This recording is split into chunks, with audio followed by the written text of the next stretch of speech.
Hey crew, so I didn't think hunters could get much better than my last few build videos, but this one takes the cake for ease of use and to solo pretty much anything in the game.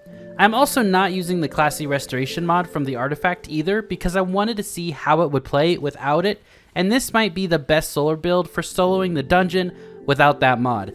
But it's nice because in all future seasons we can use this setup as well and it will play exactly how you see it right now. But by all means, if you have classy restoration, you might as well throw that on there because it'll only make it that much better. But I like this build because it's future proofed for all future seasons, and there might be extra mods or mods that come out that might make this build even better than it stands right now. The gameplay is of the boss in the new Duality dungeon, and I wanted you guys to see how easy it is to get the flag stands, to deposit them, to kill the bell keepers and the snipers. All of that, because of the invisibility we receive and the health on melee kills, it just makes it so easy. And I know a lot of people have been commenting and telling me that they're struggling with just keeping up with the sheer amount of adds and enemies in the dungeon, and I use this all the way through the entire dungeon solo. And it's that easy because you can take your time, right? In the first encounter and the third encounter, take your time, kill the enemies, go invisible, get your staffs, do all the different little things that you need to do. But this allows you to take that time. Like, you don't have to land certain rotations like barricade, melee, grenade, and do a bunch of different things. If you're just not that skilled at the game, this is definitely one of the builds you can take advantage of because it's really easy and the rotation is very simple. So there isn't really much of a rotation here, and I was even using the healing grenade just in case, so it's basically just spam your melees, but when you come up against something a little beefier, then use your damage boosted solar weapon because we're boosting the damage by two different ways with it, and it'll melt the enemies and then just finish them off with a melee. That's really it. It's simple, it's easy, and it's fun. You can stay safe while doing it and pretty much conquer anything in the game. Thank you so much to all of you who have become members of the channel over the last week and chose to support me in that extra way. I really appreciate it. It means so much to me, you have no idea. For those of you who would like to join and become a member and get some sweet extra perks, just click the join button or the link in the pinned comment, and I will see you guys over in the member sections. Say hi, and if you choose to do so, thank you so much. I appreciate it. So the main thing we're taking advantage of with this build is our exotic, and we're going to add the best aspects and fragments and then mods to really make it the best we possibly can.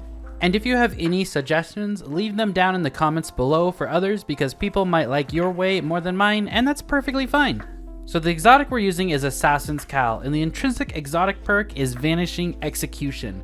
Powered melee final blows grants invisibility and restore a portion of health and shields. Finishers and final blows against more powerful targets increase the duration of the invisibility and the amount of health and shields restored. So a very awesome exotic, and it does a bunch of different things for us. It restores health and it makes us invisible as long as we get that powered melee kill.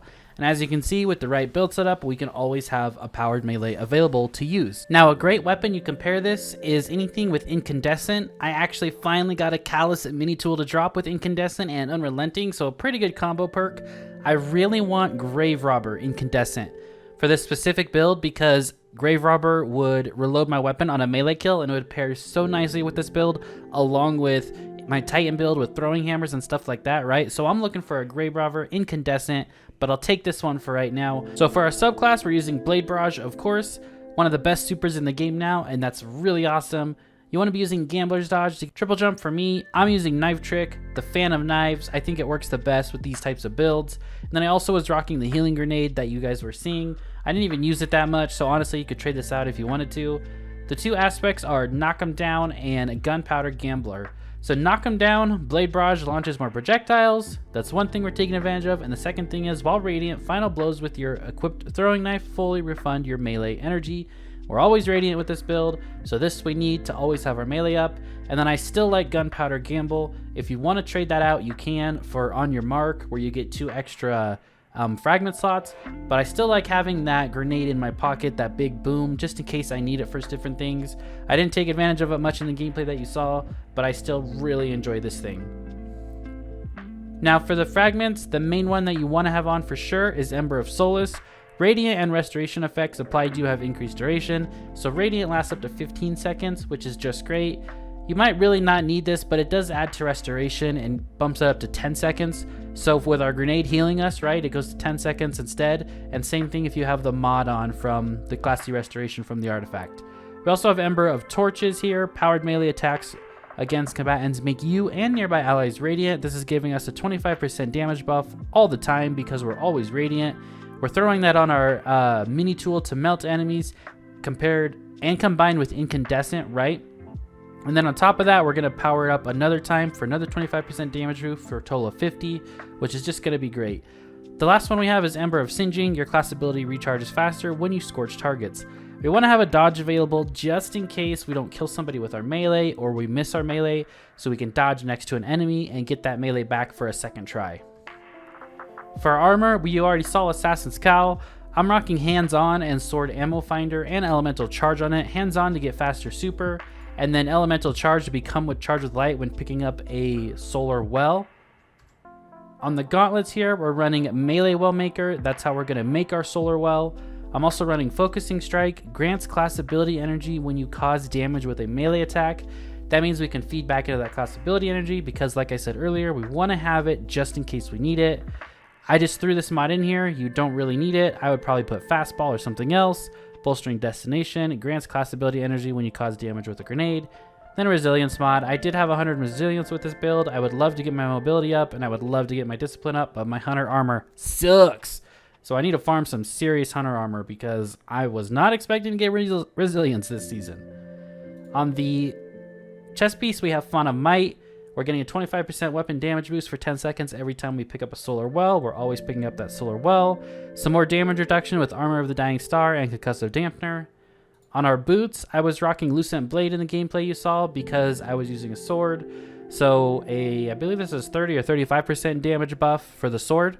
You could take this off and still just use Radiant, and Radiant gives you the 25% damage buff, which is probably the way I would go because, I mean, I'm not always using a sword, so I'll probably switch off of this and go with just another melee well maker or bountiful wells here, right?